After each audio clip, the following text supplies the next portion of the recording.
Nossos ancestrais não tinham palavras, nem memes, nem comédia stand-up. Então, do que eles riam juntos? Porque o riso, ao que tudo indica, é mais antigo que a própria linguagem. Muito mais antigo do que qualquer coisa que possamos chamar de cultura. Imagine duas figuras agachadas junto a uma fogueira, talvez há 40 mil anos, partilhando calor contra a escuridão. Um deles escorrega em uma pedra molhada e cai de costas perto da fogueira que tremeluz. O outro emite um som curto, ofegante e ritmado, que, segundo os cientistas, você reconheceria na hora. Seria quase idêntico ao som que você faz quando seu amigo tropeça na guia hoje. Mas espere, primeiro, o que é que realmente conta como uma risada? Porque é aqui que toda a questão se torna escorregadia. O riso não é a mesma coisa que o humor. E o humor definitivamente não é a mesma coisa que sorrir. Um sorriso pode ser educado, nervoso, falso, diplomático. Apenas uma máscara social que usamos sem sequer pensar. Mas o humor é um processo mental. O reconhecimento de que algo está fora do lugar, absurdo, inesperado ou maravilhosamente errado. Mas o riso em si é um reflexo físico. Uma explosão vocal, uma expiração entrecortada vinda do fundo de você.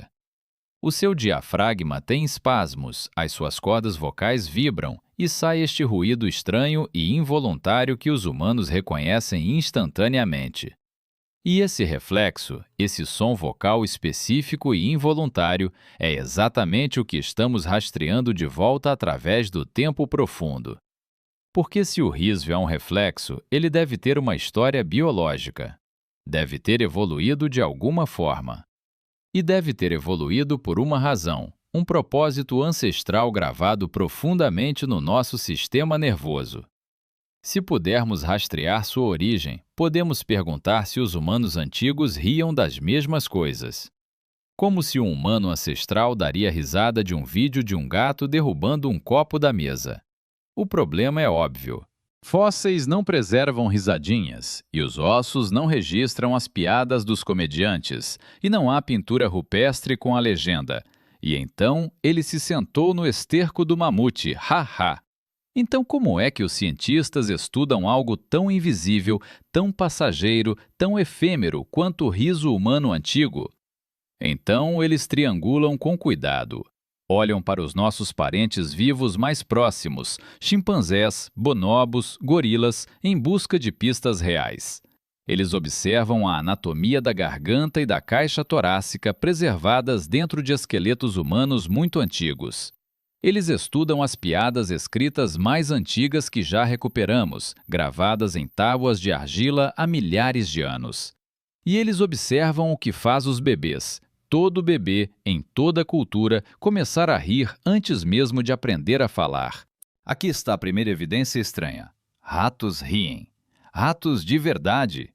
Cientistas fazem cócegas neles e gravam o som. Faça cócegas na barriga de um ratinho e ele emite guinchos ultrassônicos que os cientistas literalmente gravaram e desaceleraram. Toque esses churridos de volta e os ratos vêm correndo. Eles querem mais, perseguem a mão que os fez cócegas. Isto não é uma metáfora, é o riso, ou pelo menos o esqueleto evolutivo dele vivo dentro de um roedor. Agora suba na árvore evolutiva. Os chimpanzés riem ofegantes, os gorilas também, os orangotangos também e os bonobos também. Quando os macacos lutam, se perseguem ou brincam de briga, eles emitem um som ofegante e ritmado com a boca aberta, a cara de brincadeira. Parece bobo, soa como uma respiração pesada com ritmo e coincide com o riso humano quando os cientistas o desaceleram. Então, o último ancestral comum dos humanos e dos grandes primatas, há 10 a 16 milhões de anos, já ria. Não contando piadas, não fazendo esquetes, mas emitindo essa mesma vocalização ofegante durante brincadeiras com outras criaturas. O riso é anterior à nossa espécie, é anterior ao caminhar ereto, é anterior ao fogo, é mais antigo do que qualquer ferramenta que já desenterramos. Então, se os macacos riem, o que exatamente os nossos primeiros ancestrais achavam engraçado naquela época? A principal resposta é chamada de teoria da brincadeira. Imagine que você é um pequeno hominíneo vagando por aí há 2 milhões de anos. Você está brigando com um irmão. Tem dente envolvido. Garras, mais ou menos. Isso pode ficar perigoso muito rápido. Então você precisa de um sinal claro que diga: não estou tentando te machucar. Isso é brincadeira. Continue, está tudo bem. Esse sinal é a cara de brincadeira e o riso ofegante, uma bandeira branca dizendo que não há ameaça alguma aqui. Cientistas encontraram esse mesmo sinal em quase todas as espécies de primatas que se envolvem em brincadeiras físicas mais intensas em grupo. É uma herança compartilhada. Um contrato pré-verbal entre dois corpos dizendo que estamos verdadeiramente seguros juntos. Isso importa porque o riso não evoluiu para tornar as piadas engraçadas, evoluiu para tornar os vínculos seguros. A piada veio depois, muito depois. A risada veio primeiro como uma ferramenta de sobrevivência que unia pequenos grupos, através da vulnerabilidade compartilhada. Quando você ri com alguém, fica brevemente indefeso. Os olhos se apertam, o abdômen contrai por completo. Você não consegue lutar, não consegue fugir. Rir juntos é confiar um ao outro uma pequena fraqueza. Os humanos antigos que viviam e morriam pela coesão do grupo precisavam dessa cola social mais do que quase qualquer outra coisa. Mas eis a questão. O humor ficou estranho bem rápido, assim que nossos ancestrais finalmente desenvolveram a linguagem falada. O riso ganhou um novo emprego. Deixou de ser puramente físico e começou a se ligar às ideias, ao jogo de palavras, à surpresa, ao reconhecimento de que algo está deliciosamente fora de lugar de alguma forma. E é aí que o registro histórico finalmente começa a falar conosco através dos séculos profundos. A piada mais antiga já registrada na história da humanidade é, acredite se quiser, uma piada suméria sobre Pum. Está esculpido numa tábua de argila de aproximadamente 1900 anos antes de Cristo, verdadeiramente muito antiga. Tradução aproximada. Algo que nunca aconteceu desde tempos imemoriais. Uma jovem não soltou um pum no colo do marido dela. É isso. É essa a piada toda. Quase 4.000 anos de idade, amigos, e é uma piada de peido. Agora avance até o Antigo Egito, onde os escribas esculpiam trocadilhos diretamente nas paredes das tumbas. Eles brincavam com trabalhadores preguiçosos, padres bêbados, maridos e esposas brigando. Os mesmos alvos que ainda ridicularizamos hoje. Avance até Pompeia, soterrada sob cinzas em 79 da Era Comum, com seus muros cobertos de grafites que sobreviveram. Os grafites romanos incluem exatamente o tipo de coisas que você veria rabiscadas na porta de um banheiro em qualquer cidade hoje. Insultos à mãe de alguém, reclamações sobre a comida, gabolices sexuais que seriam sinalizadas em qualquer aplicativo moderno. Humor de banheiro, humor corporal, humor do vizinho idiota, os mesmos alvos ao longo de 4.000 anos. Corpos, status, estupidez e sexo. Os figurinos específicos mudam. Togas em vez de moletons, carruagens em vez de carros. Mas o esqueleto da piada continua idêntico. Milhares de anos de distância, as mesmas piadas. Mas nem tudo sobrevive à tradução. Algumas piadas antigas morrem no papel. Existe um livro grego de piadas chamado Filógelos, e cerca de metade dele não faz o menor sentido para os leitores modernos.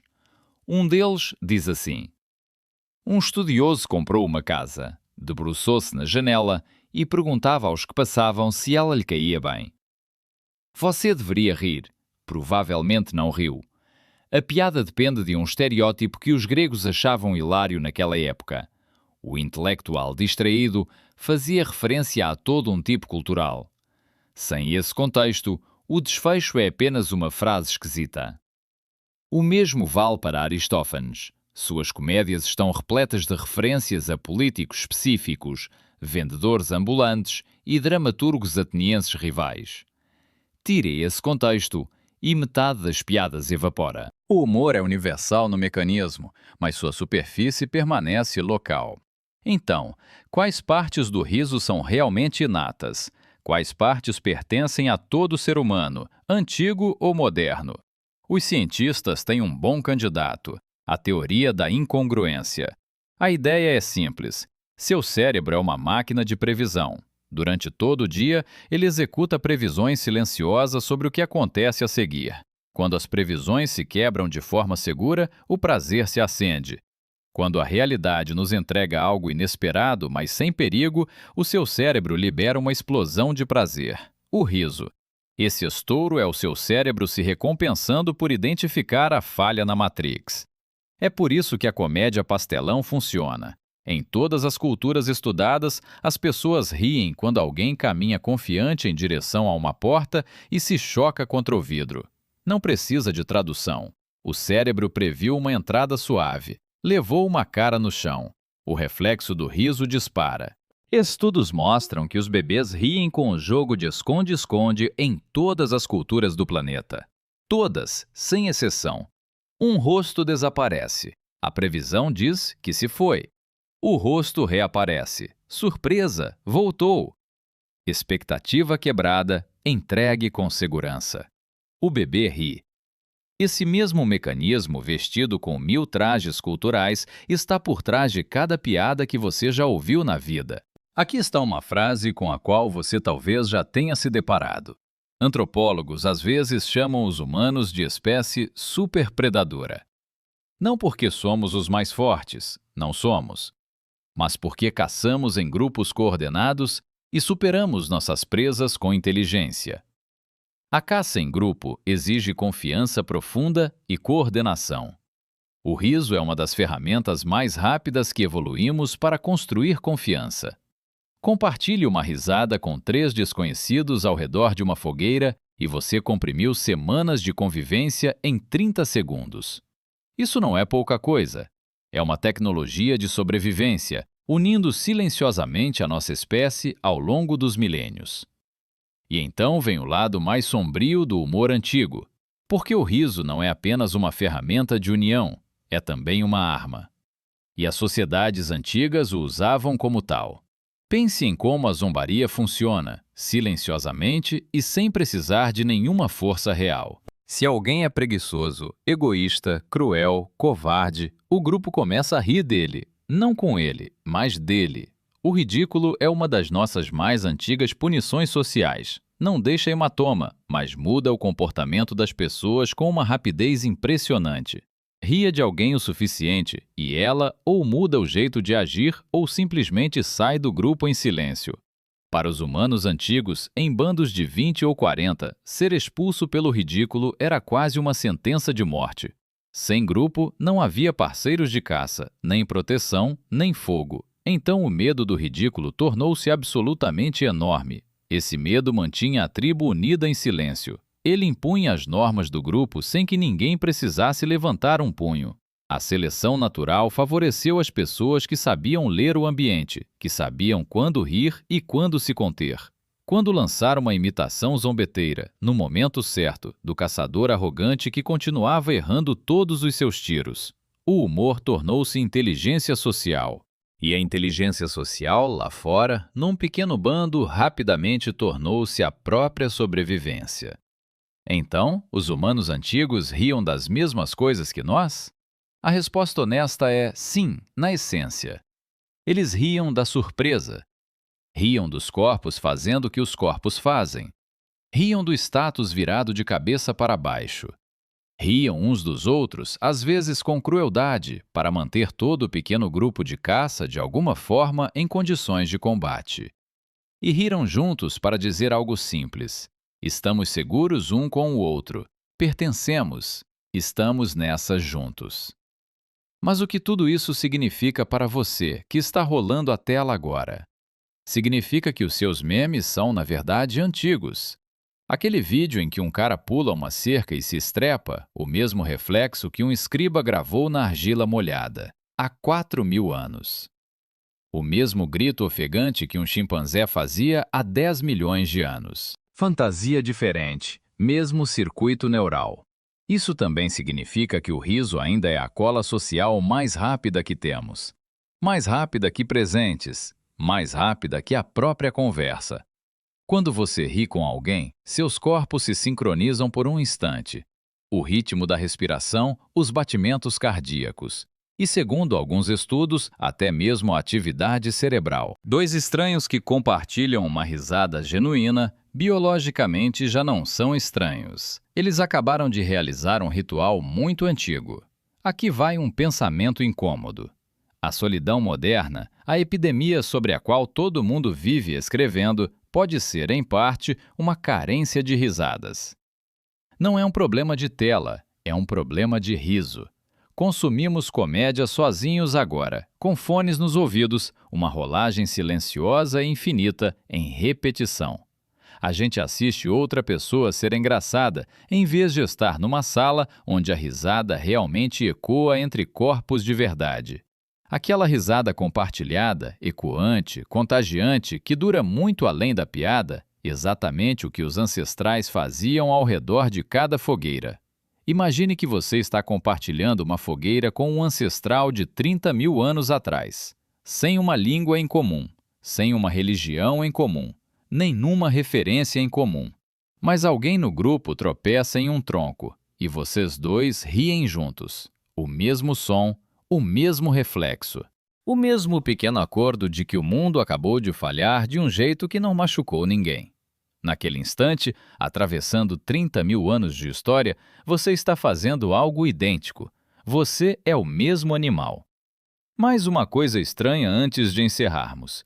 Pesquisadores afirmam que o riso é um dos nossos últimos sinais honestos.